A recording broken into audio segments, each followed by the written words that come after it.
The silver ship drifted through space like a giant flower made of metal. Its petals opened and closed slowly, catching starlight on smooth surfaces. Inside the ship, Ambassador Velthar looked at the data screen with excitement. His long fingers tapped against the control panel as he read the same message for the 10th time. "Another primitive species has been found," he said to his assistant. "They call themselves humans. They live on a planet called Earth." The assistant, a young Velathi named Korin, leaned forward. "What do we know about them, Ambassador?" Velthar smiled. His people had been doing this for thousands of years. Every time they found a new species, it was the same process. Send a beacon. Wait for their response. Welcome them to the Galactic Coalition. Most species were grateful. Most were eager to learn from the advanced civilizations that had come before them. "They have basic radio technology," Velthar explained. "Their signals have been reaching us for about 100 of their years. Simple mathematics, basic science, nothing unusual." He paused and looked at the star map. "They should be ready for contact." The ambassador moved to another control panel. His ship contained the most advanced technology in the galaxy. With just a few button presses, he could send a message across thousands of light years. The message would arrive at Earth in a matter of days. "Prepare the standard first contact beacon," he ordered. "Use the usual format. Greetings, explanation of our peaceful intentions, and an invitation to join our coalition." Korin nodded and began working at his station. The message was always the same. Every species received identical words, translated into their language, using the universal translation matrix. It was polite, formal, and clear. The beacon launched from their ship like a tiny star. It would travel faster than light, carrying humanity's invitation to join the greater galaxy. Velthar felt satisfied. Soon, another species would take their place among the civilized races of the coalition. On Earth, Captain Dongmin was having a bad day. His exploration ship, the Taiguk, was supposed to be testing new engine designs near Jupiter. Instead, he was dealing with a broken communications array and a crew that wanted to go home. "Sir," called out his communications officer, Lieutenant Han Sol, "I'm picking up something strange. It's not from Earth." Dongmin pushed himself away from the engine diagnostics he had been studying. "What kind of strange?" "It's a signal. Very powerful. Very organized." Han Sol's fingers flew over his controls. "Sir, I think someone is trying to talk to us." The bridge of the Taiguk went silent. Every crew member stopped what they were doing. For decades, humans had wondered if they were alone in the universe. Scientists had searched the skies for any sign of intelligent life. Now, it seemed, intelligent life had found them. "Put it on the main screen," Dongmin ordered. The message that appeared was in perfect Korean. Then it switched to English. Then Chinese. Then every human language. The translation was flawless, which made the content even more disturbing. "Greetings, primitive species of the third planet. We are the Galactic Coalition, representatives of the civilized races of this galaxy. Your species has reached the minimum level of technological development required for contact. Submit your diplomatic representatives for evaluation and integration into our galactic order. Await further instructions. Compliance is expected." The bridge remained silent for a long moment. Finally, Han Sol spoke. "Sir, did they just call us primitive?" Dongmin read the message again. The words were polite enough, but the meaning was clear. The aliens expected humans to submit for evaluation. They expected compliance. They were not asking for permission to contact Earth. They were giving orders. "Get me a channel to Earth Command," Dongmin said quietly. "Priority Alpha. Back on." The Velathi ship, Ambassador Velthar, was pleased with himself. The message had been sent. Now came the waiting period. Usually, it took primitive species several days to respond. They needed time to panic, then time to organize their governments, then time to choose their best diplomats. "How long do you think it will take?" Korin asked. 3 to 5 days, Velthar replied. "Maybe a week if their government is particularly disorganized. They always send the same type of representative: scholars, philosophers, their most educated individuals. Species that have just discovered radio usually want to learn everything at once. Velthar had met hundreds of new species over his long career. They were all essentially the same. Curious, grateful, eager to please. Some were more advanced than others, but they all followed the same pattern. First contact, evaluation, integration, membership. It was a process that had worked for millennia. On Earth, the response was immediate and unlike anything Velthar had ever seen. Admiral So Young stood in the briefing room of the Earth Defense Force headquarters. Around the table sat the most senior military officers on the planet. The alien message played on the large screen for the 5th time. Thoughts? So Young asked. General Kyung Min spoke first. They're making demands, not requests. Demands. The language is polite, but the message is clear, added Admiral Jae Sung. Submit for evaluation. Compliance is expected. These are not the words of equals seeking diplomatic contact. So Young nodded. She had reached the same conclusion. In her 30 years of military service, she had learned to read between the lines. The aliens might think they were being diplomatic, but their message sounded like an ultimatum. What do we know about their location? She asked. The signal came from the outer edge of our solar system, reported Colonel In-ho. If they have ships there, they're using technology we can't detect. Recommendations? The room was quiet for a moment. Then General Kyung Min leaned forward. We respond with strength. Not aggression, but strength. We show them that humanity doesn't submit to anyone. Agreed, said Admiral Jae Sung. If they want to meet Earth's representatives, we send representatives, but we send them on our terms. So Young stood up. Very well. Prepare the Baekdu for immediate departure. Full crew, full armament. We're going to introduce ourselves properly.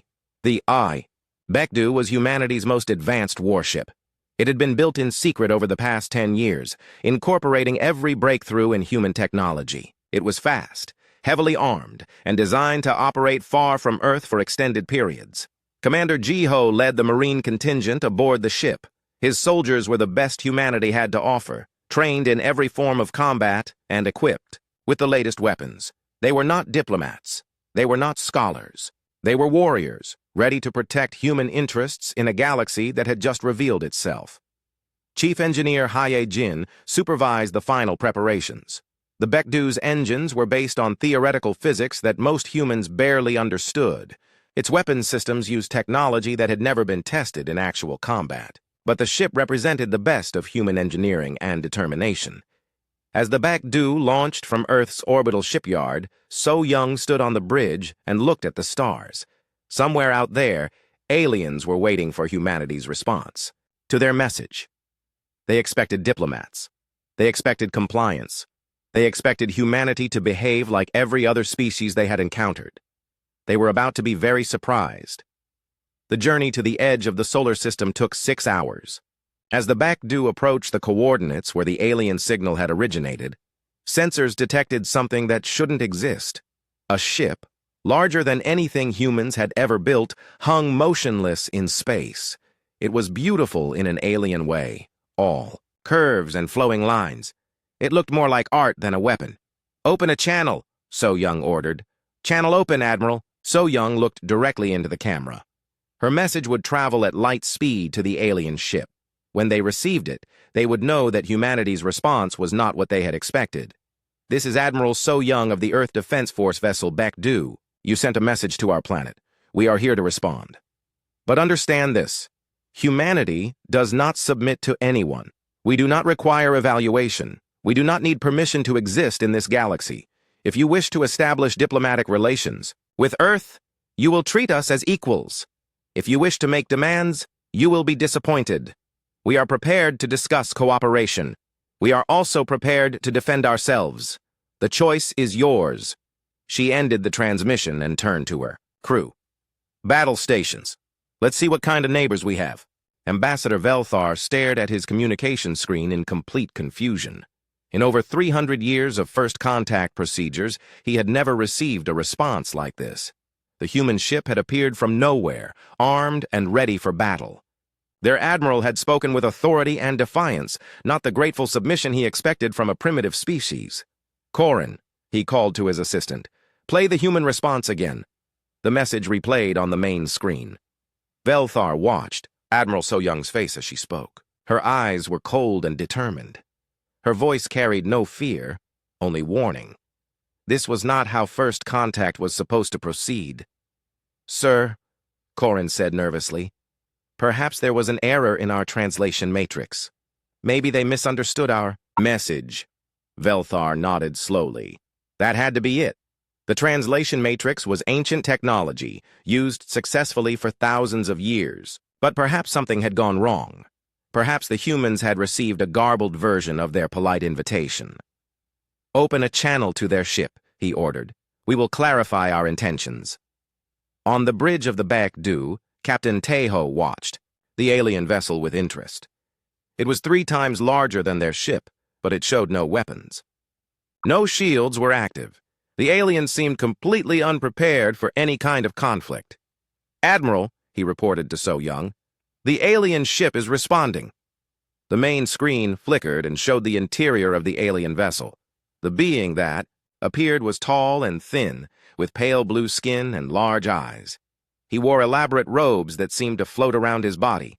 Behind him, other aliens moved about their business with casual ease.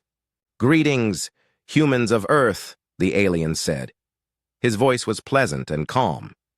"I am Ambassador Velthar of the Galactic Coalition. I believe there has been a misunderstanding in our communications." Admiral So Young stepped forward. "Explain." "Our message was intended as a friendly invitation to join the galactic community. All species go through an evaluation process to determine their level of technological and social development. This helps us provide appropriate assistance and integration. Programs. We meant no offense." Lieutenant Colonel Yun Seo, standing beside the Admiral, crossed her arms. "You told us to submit for evaluation. You said compliance was expected. Those don't sound like invitations." Velthar looked genuinely puzzled. "But that is how the process works. Every species must be evaluated before they can receive the benefits of coalition membership, advanced technology, interstellar trade, cultural exchange programs. Surely you understand the necessity of proper procedures." Captain Teho stepped forward. He was a large man, even by human standards, and his military bearing was unmistakable. "Ambassador, let me be clear about something. Humans don't submit to evaluation by anyone. We determine our own worth." The alien ambassador seemed even more confused. "But how can we know if your species is ready for advanced technology without proper assessment? How can we ensure you won't misuse the knowledge we share?" Cultural liaison. Wonbin had been quiet until now, studying the aliens and their ship. Finally, he spoke. "Ambassador Velthar, perhaps we should explain something about humans. We come from what you might call a dangerous world." "Dangerous?" Velthar asked. "Our planet tries to kill us every day." Wonbin explained simply. "We have storms that can destroy entire cities, earthquakes that split the ground open, volcanoes that block out the sun, diseases that kill millions, animals that hunt us. Even our plants can be poisonous." The aliens on the screen looked shocked. Corin whispered something to Velthar, who nodded with concern. "How terrible," Velthar said. "No wonder your species seems so aggressive. You must live in constant fear." Wonbin smiled, but it wasn't a friendly expression. "We don't live in fear, Ambassador. We live by fighting. Every human is a survivor. Every human is a warrior, whether they know it or not. We didn't develop technology to explore the stars. We developed it to survive our own world." Tactical Officer Kyung-soo had been scanning the alien ship during the conversation. Now he leaned over to Admiral So Young and whispered, "Their ship has no weapons, no armor. Their hull is designed for efficiency, not protection. These people have never fought a war." So Young nodded slightly. It was becoming clear that the galaxy was a very different place than humans had imagined. The aliens seemed genuinely peaceful, but they also seemed completely naive about the realities of survival. "Ambassador," So Young said, "how many species are members of your coalition?" "Over 10,000, Velthar replied proudly, "representing hundreds of different worlds and cultures. We have maintained peace in this region of the galaxy for over 50,000 of your years. And in all that time, have you ever encountered a hostile species?" Velthar looked uncomfortable. "There have been disagreements, resource disputes, cultural misunderstandings. but nothing that couldn't be resolved through diplomacy and mediation. That's not what I asked, So Young pressed. Have you ever fought a war? The silence from the alien ship was telling. Finally, Velthar spoke. War is a primitive concept. Civilized species resolve their differences through negotiation. Lieutenant Colonel Yun Seo laughed, but there was no humor in it. Ambassador, what happens when you encounter a species that doesn't want to negotiate? What happens when you meet something that just wants to destroy you? That doesn't happen, Velthar said weakly. All intelligent species eventually develop beyond such barbaric impulses. Captain Tejo shook his head. You're wrong. Intelligence doesn't eliminate the capacity for violence. It just makes violence more efficient. The conversation was interrupted by an alert from the Baekdu's sensor station. Ensign Mi Young turned from her console with excitement.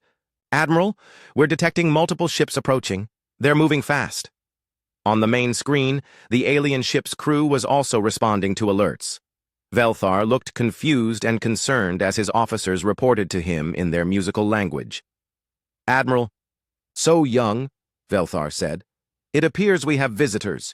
3 coalition survey ships have detected our meeting and are coming to investigate. They're probably curious about your unusual response to our first contact beacon. Admiral So Young turned to her crew. Battle stations. We don't know their intentions. Admiral, Velthar said quickly, there's no need for alarm. These are peaceful vessels conducting routine patrols. They pose no threat. We'll determine that for ourselves, So Young replied. The 3 approaching ships were similar to Velthar's vessel, large, elegant, and completely unarmed. They took positions around the human ship in what might have been a standard formation or might have been an attempt at encirclement. One of the new ships opened a communication channel. A different alien appeared on the screen, this one with darker blue skin and more elaborate clothing. Ambassador Velthar, we received reports of an unauthorized contact situation. What is the status of these humans? Fleet Commander Thys, Velthar replied. We are conducting standard first contact procedures with the species from the 3rd planet. However, there have been some unexpected complications. Commander Thys looked at the human bridge crew through the screen. His large eyes seemed to catalog every detail of their military bearing and equipment. These beings appear to be heavily armed. Is this normal for a primitive species? Admiral So Young stepped forward before Velthar could answer. Commander Thys, I am Admiral So Young of the Earth Defense Force. We are here to establish diplomatic relations with your coalition. However, we will not be treated as a primitive species requiring evaluation. Interesting, Thys mused. Most species are eager to prove their worthiness for coalition membership. You seem to assume you are already worthy. We don't assume anything, Captain Tejo interjected. We know what we are. The question is whether your coalition is worthy of our membership. The silence that followed this statement was profound. On all 4 alien ships, crew members stopped their activities to stare at the screen. The concept of a new species evaluating the coalition seemed to be completely foreign to them. Finally, Commander Thys spoke. You believe you have something to offer us? Chief Engineer Hyejin stepped forward. Commander, may I ask what your ships use for power? Fusion reactors, Thys replied, looking puzzled by the question. Interesting. We've moved beyond fusion. She gestured to a display showing the Baekdu's power readings. Our ship runs on controlled antimatter reactions. We also have backup systems you've probably never seen. The aliens looked shocked. Antimatter technology was theoretical for most coalition species. Only the most advanced civilizations had successfully harnessed it, and even then it was considered extremely dangerous. How did you develop such technology without guidance? Korin asked. Wanbin smiled again. We developed it because we needed it. Our world doesn't give us the luxury of slow, careful progress. We innovate quickly because the alternative is death. Tactical. Officer Kyung-soo added, We've also been monitoring your ship since we arrived. Your sensor technology is impressive, but your defensive systems are non-existent. Your ships would be helpless against any species that decided to attack instead of negotiate. Commander Thys looked uncomfortable. Such species don't exist in our region of space. They do now, Admiral So Young said quietly. Because we're here. And we're going to change how this galaxy thinks about peace. Dr. Krenth was having the worst day of his scientific career. The Velati researcher had spent 6 hours reviewing the environmental data from Earth, and every number made him more terrified. He checked his calculations for the 7th time, hoping he had made an error. The readings remained the same. This cannot be correct, he muttered to his assistant, Dr. Lyra. No intelligent species could evolve under these conditions. The data showed a world of extremes. Gravity that was nearly double what most coalition species could tolerate. An atmosphere containing free oxygen at levels that would be toxic to many galactic civilizations. Temperature variations that ranged from freezing to deadly heat. Weather patterns that included rotating storms large enough to swallow entire moons. Perhaps the humans sent us false information, Dr. Lyra suggested hopefully. Maybe they're trying to make their world seem more dangerous than it actually is. Dr. Krenth shook his head. I've cross-referenced their data with our own long-range sensors. If anything, they understated the hostile nature of their environment. He pulled up another display. Look at this seismic activity. Their planet's crust is constantly moving. The surface is broken into massive pieces that crash into each other regularly. And they live on this world? Dr. Lyra asked in amazement. According to their population data, over 7 billion of them. On the Coalition flagship, Fleet Commander Thys was reviewing the same information with growing alarm. He had called an emergency meeting of all senior officers from the 4 ships. The conference room was filled with the galaxy's best scientific minds, and they were all staring at the Earth data in disbelief. Ladies, gentlemen, and honored colleagues, Thys began, we appear to have encountered something unprecedented, a species that has achieved spaceflight despite living on what can only be classified as a death world. Commander Keltar of the survey ship Harmony raised a tentative appendage. Sir, perhaps we should classify this as a first contact error.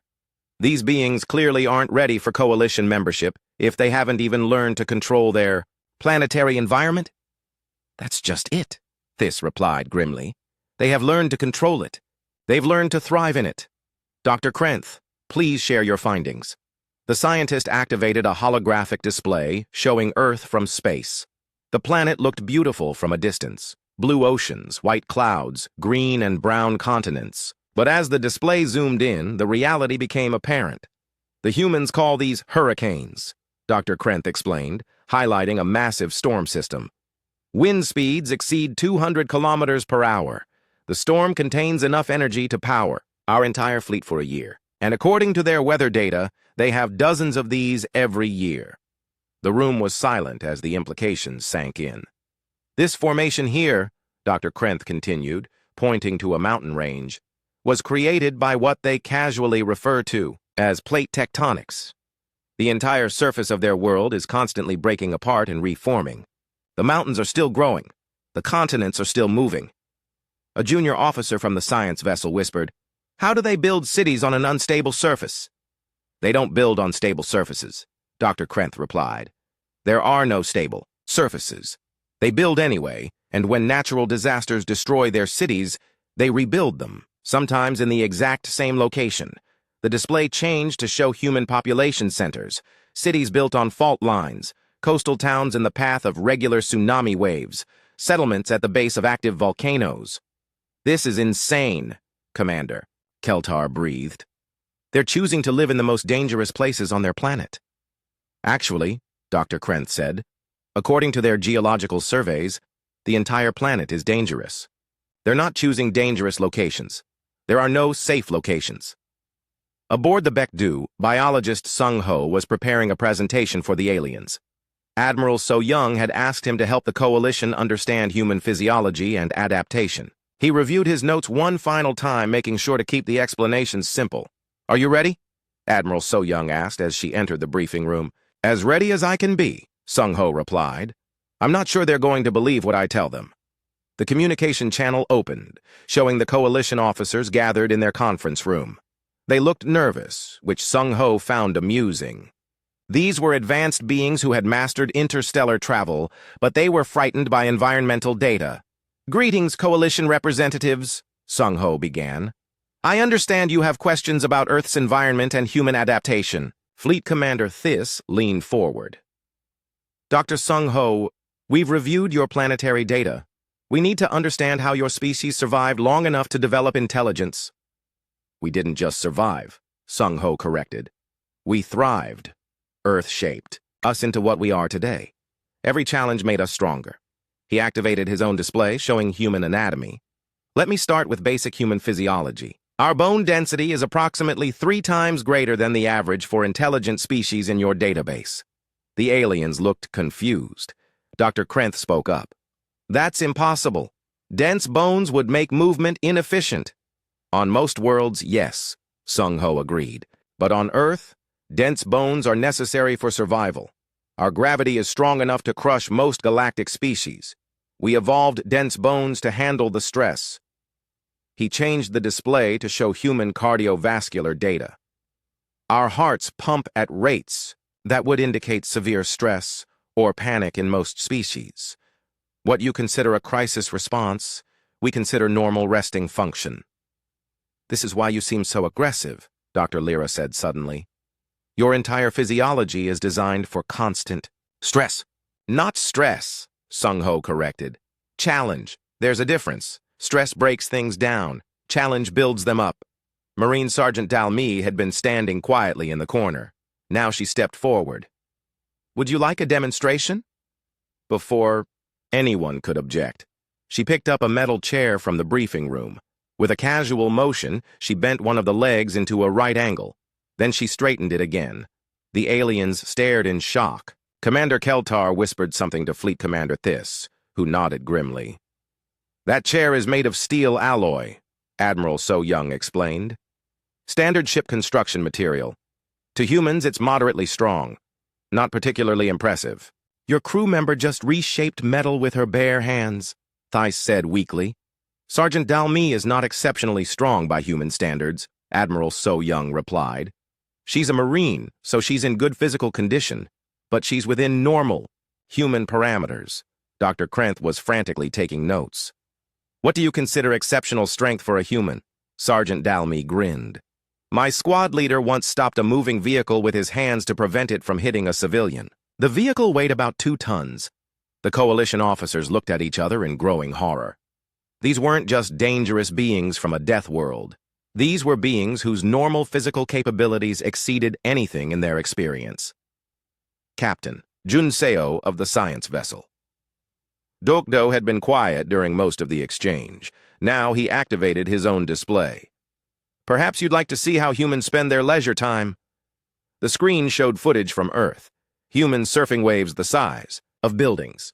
Rock climbers scaling vertical cliff faces without safety equipment. Skydivers jumping from aircraft and waiting until the last possible moment to deploy their parachutes. These are recreational activities, Junseo explained calmly. Humans do these things for fun. Fleet Commander Thys watched in fascination and terror as the display showed humans participating in something called extreme sports.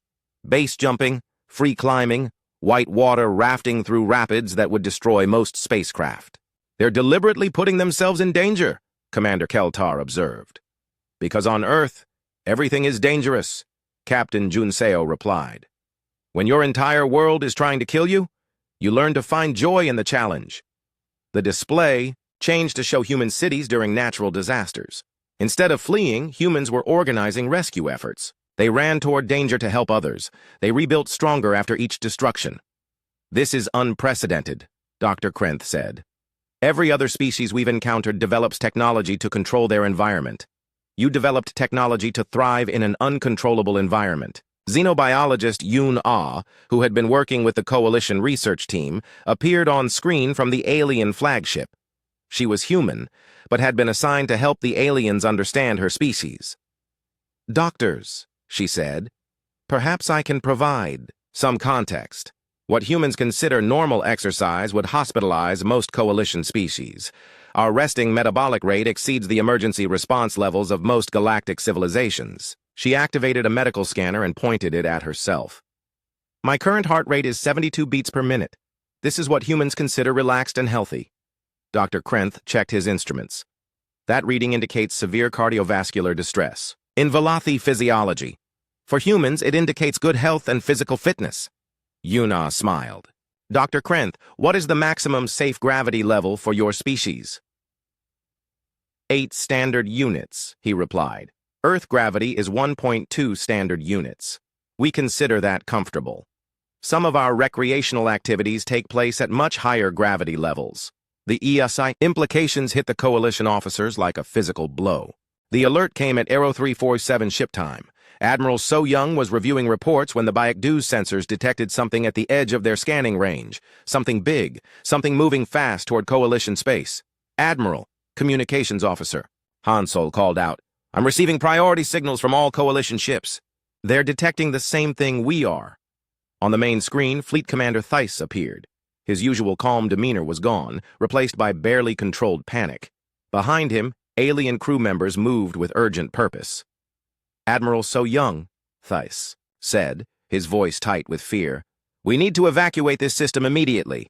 Long-range sensors have detected Devourer signatures approaching our position. Admiral So Young frowned. Devourers? Explain. Theiss looked uncomfortable. Ancient enemies. Machine intelligences from beyond our galaxy. They consume all matter in their path, converting it into more of themselves. We thought they were dormant. We hoped they would never return. Captain Tejo stepped forward. How long since you last encountered them? 57,000 years, Theiss replied quietly. Before the Coalition was formed, before most of our current civilizations developed space travel, the human bridge crew exchanged glances. Admiral So Young could see the questions in their eyes. How could a threat that had been gone for 50,000 years suddenly reappear? And why were the Coalition forces so terrified? Commander Theiss, So Young said carefully, what happened 57,000 years ago? The alien commander was quiet for a long moment. When he spoke, his words carried the weight of ancient tragedy. The Devourers arrived from dark space without warning. They consumed entire star systems. Billions died. Civilizations that had existed for millions of years were erased in days. Dr. Krenth appeared on a secondary screen from the research vessel. Admiral, we should explain the full scope of the threat. The Devourers are not a single species. They are a collective machine intelligence that converts all matter into components for their fleet. When they consume a planet, they don't just destroy it. They transform it into weapons and ships. How were they stopped? Tactical Officer Kyung-soo asked. They weren't stopped, Theiss admitted. They stopped themselves. After consuming most of the inhabited systems in this region, they simply left, returned to dark space. We never understood why. Admiral So Young felt a chill run down her spine. You're telling me that your entire galactic civilization was built in the aftermath of a machine apocalypse? Yes, Theiss said. The Coalition was formed by the survivors. We dedicated ourselves to peace because we had seen the ultimate consequence of conflict. We chose to forget the horror rather than prepare for its return. Combat engineer In-Soo had been studying the sensor data. Now he looked up from his console with interest rather than fear. Admiral, I'm analyzing the Devourer signatures. The technology is advanced but not impossible. Their ships appear to be using matter conversion engines and adaptive hull materials. Fleet Commander Theiss stared at him in disbelief.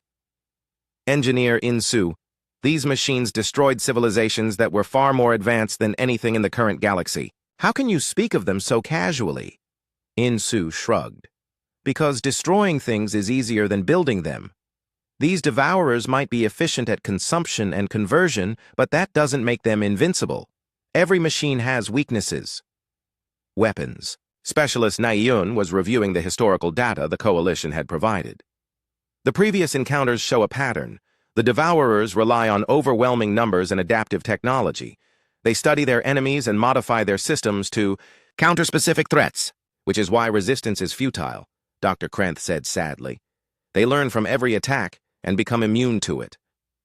That's assuming you only attack them the same way twice, Na-Yun replied. Humans don't think that way. Admiral Jae-hyun's image appeared on another communication channel from Earth. He had been monitoring the situation from the orbital defense platforms. Admiral So Young, we've been analyzing the Coalition historical records. The Devourer attack patterns show consistent vulnerabilities. Explain, So Young ordered. They focus on technological adaptation, but ignore tactical innovation. Every species they encountered used the same basic strategy: stand and fight with their most advanced weapons. When those weapons failed, the species had no backup plan. Fleet Commander This looked desperate. Admiral Jae Hyun, with respect, you don't understand the scale of this threat. The Devourers consumed 300 star systems in their last campaign. They faced the combined fleets of dozens of civilizations. All fighting the same way, Admiral Jae Hyun replied. All using similar technology. All trying to outbuild the machines instead of outthinking them. Captain Ho-Jin's image appeared from the scout ship positioned near the sensor perimeter. Admirals, I'm getting a better look at the approaching force. 12 large vessels, each approximately 15 kilometers in length. They're maintaining formation and appear to be scanning our position. 12 ships? Space Marine Colonel Young-Mi asked. That's what has the entire coalition terrified? You don't understand, This said urgently. Each Devourer ship can consume a planet in days. 12 ships can sterilize an entire star system in weeks, and every planet they consume makes them stronger. Colonel Young-Mi nodded thoughtfully. I see the problem. You're thinking about this wrong. How so? You're treating them like an invasion force, but they're not trying to conquer territory. They're trying to harvest resources. That changes everything about how you fight them. Admiral So Young was beginning to understand. The coalition had survived the first Devourer attack by hiding and hoping. They had built their peaceful civilization in the ruins left behind, but they had never learned to fight. Commander This, she said, what is your evacuation plan? We retreat to the outer rim of the galaxy. Abandon the core worlds and hope the Devourers return to dark space when they run out of targets. That's not a plan, Captain Teho said bluntly. That's surrender with extra steps. What choice do we have? Thais asked desperately. Our ships aren't designed for warfare. Our weapons are meant for asteroid mining and construction projects. We have no military doctrine because we've had no enemies for 50,000 years. Admiral So Young looked around her bridge. Her crew was listening to the conversation with growing understanding. The galaxy's greatest threat wasn't the machines approaching their position. It was the fact that an entire civilization had forgotten how to defend itself. Commander Theus, she said finally, what if I told you that humanity has a different plan? What do you mean? We don't plan to evacuate, we plan to fight. The silence from the coalition ships was profound. Finally, Dr. Krenth spoke.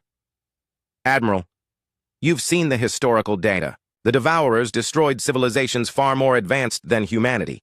What makes you think you can succeed where they failed? Because we're not trying to be more advanced than the machines, Admiral So Young replied. We're trying to be more human. Engineer In Su activated his tactical display. The Devourers adapt to technological threats, but human warfare isn't just about technology. It's about creativity, unpredictability, and the willingness to do whatever it takes to win. The coalition species fought the Devourers like a chess game, weapons specialist Ne Yoon added. Careful moves, logical responses, technological superiority. Humans don't play chess with existential threats. We flip the board over and fight dirty. Fleet Commander Theiss looked at the approaching Devourer signatures on his sensors. You're talking about fighting machines that have consumed entire civilizations. How can tactics matter against such overwhelming force? Because force isn't everything, Admiral So Young said. The Devourers are efficient at consumption and conversion, but efficiency creates patterns. Patterns create vulnerabilities, and vulnerabilities can be exploited. Captain Byung-ho's image appeared from the heavy cruiser moving to intercept the Devourer force. Admiral, request permission to engage the enemy. Granted, So Young replied without hesitation. Wait, Theiss shouted. You can't attack them directly. That's exactly what every other species tried. We're not every other species, Admiral So Young said calmly. We're humans, and humans have been fighting impossible odds since we first picked up a rock and decided to hunt something bigger than ourselves. Engineer Su Jin's voice came over the communication system from the weapons laboratory. Admiral, I've finished analyzing the Devourer technology. I have some ideas about how to turn their own systems against them. Elaborate. Their adaptive hulls are designed to counter energy weapons by absorbing and redirecting the energy. But that requires processing time. If we hit them with kinetic weapons traveling at significant fractions of light speed, their adaptation systems won't have time to respond. The Coalition tried kinetic weapons, Dr. Krenth protested. They tried conventional kinetic weapons, Su-Jin replied. We're not talking about conventional anything. Commander Wu-Jin appeared on screen from the Marine assault ship. Admiral, my boarding teams are ready. If these machines are as predictable as their historical behavior suggests, we can exploit their internal systems. Boarding actions. Thaisi asked in horror. Against machine ships filled with toxic atmosphere and crushing gravity? The Devourer fleet entered the outer system with mechanical precision. 12 massive ships, each a monument to efficient destruction, moved in perfect formation.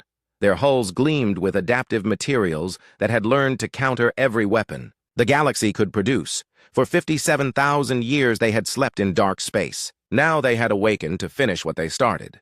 The lead Devourer ship, designation Prime Harvester, scanned the system with ancient sensors. It detected the expected Coalition vessels, soft-hulled exploration ships with minimal defensive capabilities. It also detected something unexpected, heavily armed vessels of unknown design, positioned between the Devourers and their targets. Admiral Byung-ho stood on the bridge of the heavy cruiser Cheonji as it closed distance with the Devourer fleet. His ship was the spearhead of humanity's response, equipped with weapons that had never been tested in actual combat. Around him, his crew worked with calm efficiency. Range to target? He asked. 15,000 kilometers and closing, Tactical Officer Sung Jin replied. The enemy ships are maintaining formation. No evasive maneuvers. They don't think we're a threat, Weapons Specialist Jun Ho observed. The historical records show they ignore small forces until they prove dangerous. Admiral Byung-ho smiled, grimly. Then let's prove dangerous. All weapons fire. The Cheonji unleashed hell. Kinetic kill vehicles accelerated to 30% of light speed, slammed into the lead Devourer ship. The impacts released energy equivalent to nuclear weapons, but focused into areas smaller than a human fist. The Devourer's adaptive hull began to respond, but physics doesn't wait for adaptation. The machine ship staggered under the assault. Holes punched completely through its hull, venting atmosphere and mechanical components into space. Emergency repair systems activated, but they had never been designed for this type of damage. Direct hits, Seung-Jin reported. Enemy ship is venting internal atmosphere. Significant structural damage. The Devourer fleet's response was immediate and overwhelming. Energy weapons designed to crack planets focused on the human cruiser. The Cheonji's shields absorbed what they could, but the sheer volume of fire was enormous. Shields at 40%, Engineer Hyunwoo called out. Hull breaches on decks 7 and 12. Admiral Byung-ho wasn't concerned. This was exactly what they had planned for. Execute dispersal pattern alpha. All ships, engage at will. The human fleet scattered like seeds in the wind. Instead of maintaining formation, each ship began independent attack runs.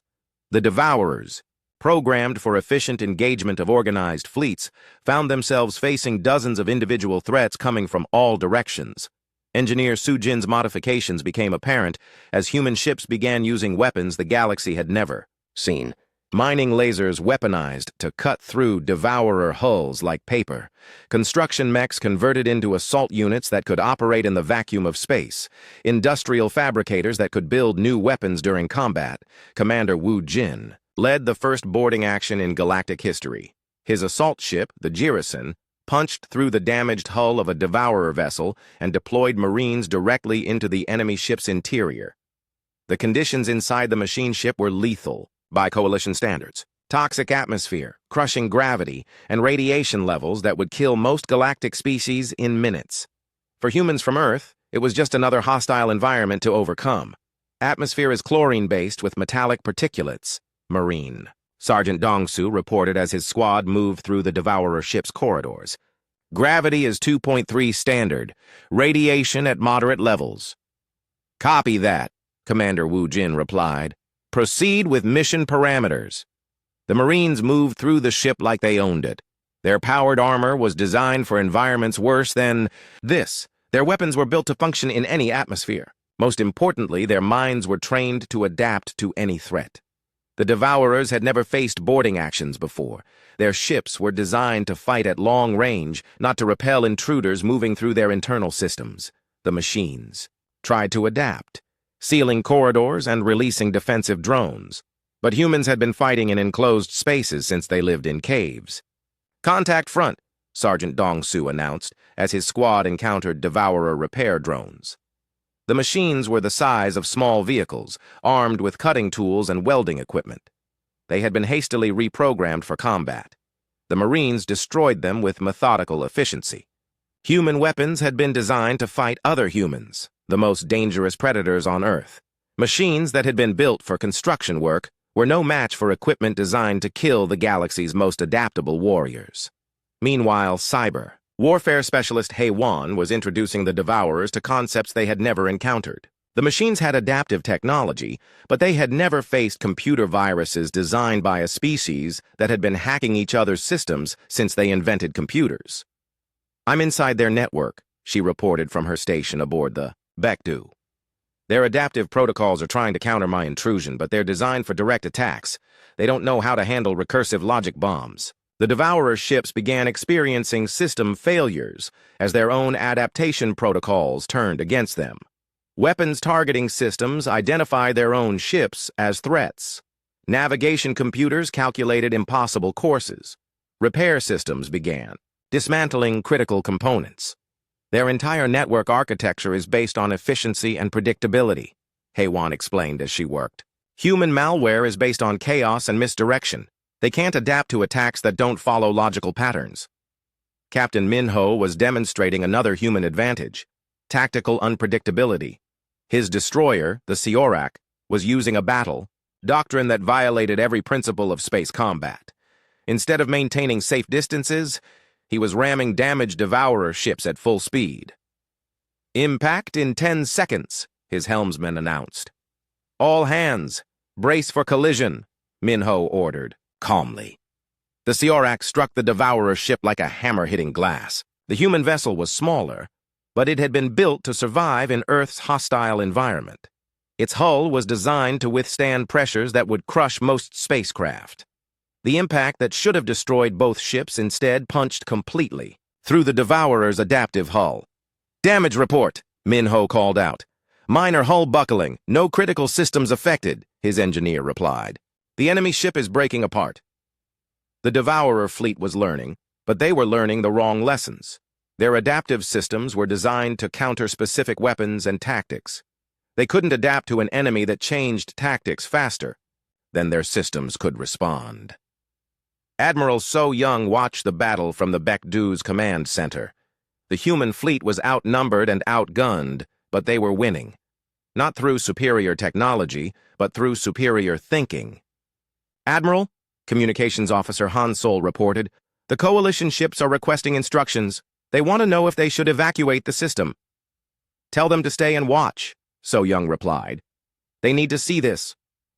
On the Coalition flagship, Fleet Commander Thys stared at his tactical display in amazement. The human ships were doing the impossible. They were not just fighting the Devourers, they were winning. "How are they doing this?" Dr. Krenth asked in wonder. "They're fighting like humans," Admiral So Young's voice came over the communication channel. "Every other species that faced the Devourers tried to outbuild them or outgun them. We're outthinking them." The battle reached its climax when long-range sensors detected more Devourer ships approaching through a dimensional rift. The reinforcements would tip the balance decisively in favor of the machines. Admiral Chan Wook commanded the human fleet's reserve force. When he saw the new threat, he didn't order a retreat. He ordered an advance. "All ships, new heading. We're going through that rift." "Sir," his navigation officer protested, "we don't know where it leads." "It leads to wherever these machines come from," Chan Wook replied, "and that's where we need to be." The human reserve fleet charged directly into the dimensional rift. Instead of fighting the Devourer reinforcements in their own space, the humans carried the battle to the enemy's home territory. Fleet Commander Thys watched in disbelief as the human ships disappeared into the rift. "They're attacking into unknown space against unknown numbers. This is madness." "No!" said Captain Dongsik as his ship moved to join the assault. "This is human. If you want to stop a threat permanently, you don't just defeat it, you make sure it can never threaten anyone again." The dimensional rift collapsed behind the human fleet. cutting off both reinforcements and retreat. The Devourers. In local space, found themselves isolated and surrounded. The remaining machine ships tried to adapt to human tactics, but adaptation requires time, and humans don't give their enemies time. Marine assault teams were already inside their hulls. Cyber warfare specialists were turning their own systems against them. Human ships were using tactics that violated every principle of logical combat. The last Devourer ship fell to a weapon that no one could have predicted. A human construction mech that had been modified to operate in space. Captain Sungmin had converted his engineering vessel into an improvised warship, using industrial equipment to tear enemy ships apart from the inside.